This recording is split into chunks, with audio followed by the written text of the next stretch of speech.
నమస్కారం.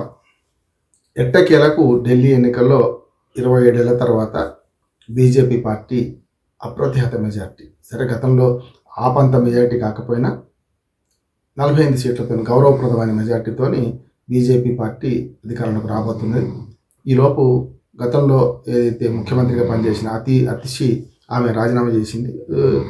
అట్లా మన లెఫ్టినెంట్ గవర్నర్కు రాజీనామా సమర్పించింది.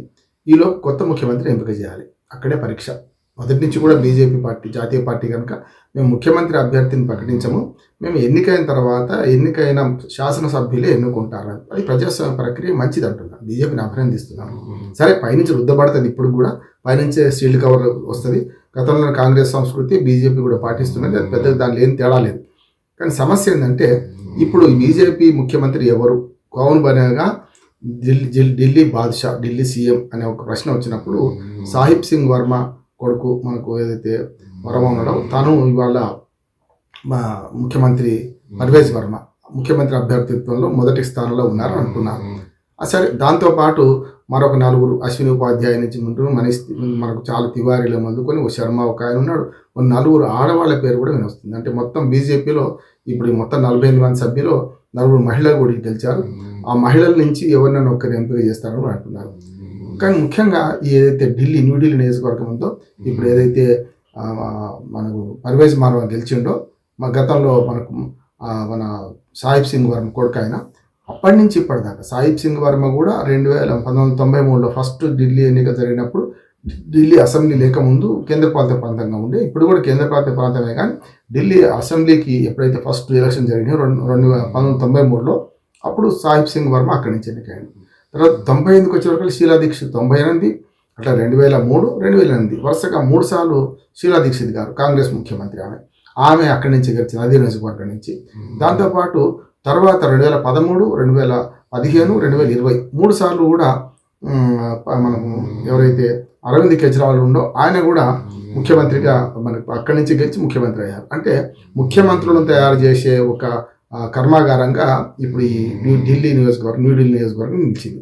కనుక ఇక్కడి నుంచి ఇప్పటికీ 7 సార్లు కూడా, అంటే మొత్తం ఎన్నికలు జరిగినప్పటి దాకా జరిగిన అన్ని ఎన్నికల్లో కూడా అక్కడి నుంచి ముఖ్యమంత్రి అభ్యర్థి వచ్చారు. కనుక ఆ రకంగా చూసుకుంటే పర్వేజ్ వర్మ ఇప్పుడు అదే నియోజకవర్గం నుంచి కేజ్రీవాల్ మీద గెలిచిన 4,000 ఓట్లతో కనుక ఆయనే మళ్ళీ ముఖ్యమంత్రి అవుతారనే ఒక మాట వస్తున్నది ఒకటి. రెండోది, అది కాకుండా కూడా నేను చెప్పిన ఇది అశ్విని ఉపాధ్యాయ దానికి ఆయన పార్టీ అధ్యక్షుడిగా ఉండి చాలాసార్లు, అట్లాగే మనకు పర్వేజ్ వర్మ కూడా గతంలో 2 సార్లు లోక్సభ సభ్యుడు, చాలా అనుభవం ఉంది మంత్రిగా. కానీ మనకు అట్లాగే ఇతరత్ర పార్లమెంట్ పదవి కానీ చేసిన వాళ్ళలో, అట్లాగే మిగతా 6 పేర్లు వినొస్తున్నాయి. ఇప్పటికైతే 6 పేర్లు మనం మామూలు మాట వరుసకి అంటున్నారు. కానీ అసలు ఈ ఎంపిక ఎప్పుడు జరుగుతుంది, ప్రమాణ స్వీకారం ఎప్పుడు చేస్తారని నేను చేస్తున్నాను. అంటే అయ్యో వచ్చేదాకా అమావాస్య ఆగదా అని దీనికి హెడ్డింగ్ ఇది పెట్టారంటే, ఇప్పుడు మోడీ గారు 4 రోజుల పాటు విదేశీ పర్యటనలో ఉంటున్నారు. మొట్టమొదటిది ఫ్రాన్స్కి ఇవాళ బయలుదేరాడు.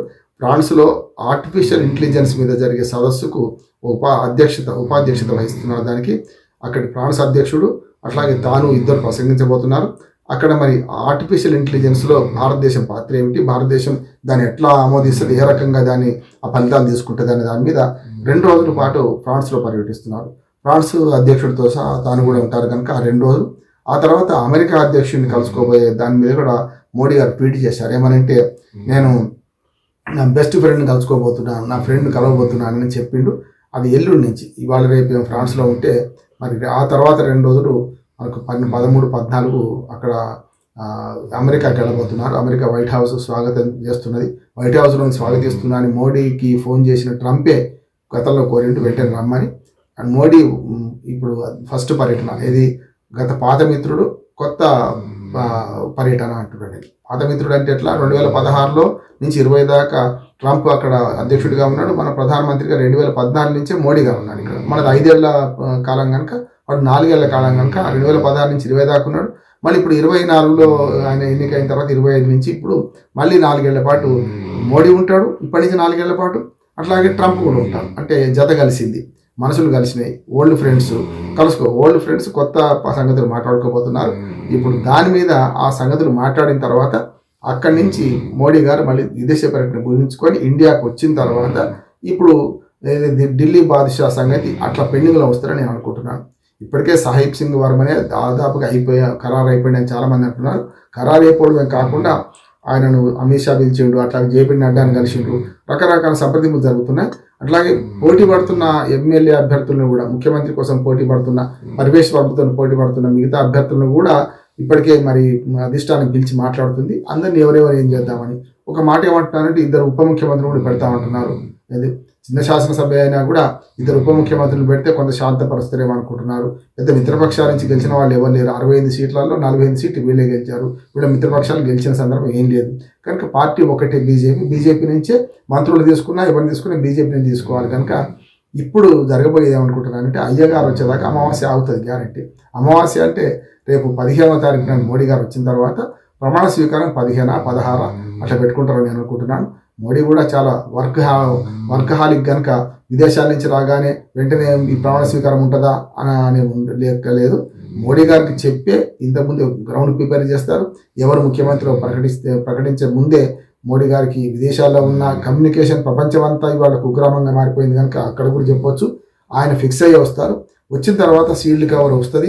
ఈ మొత్తం శాసనసభ పక్షం అధికారికంగా లాంఛనంగా సమావేశం అవుతుంది.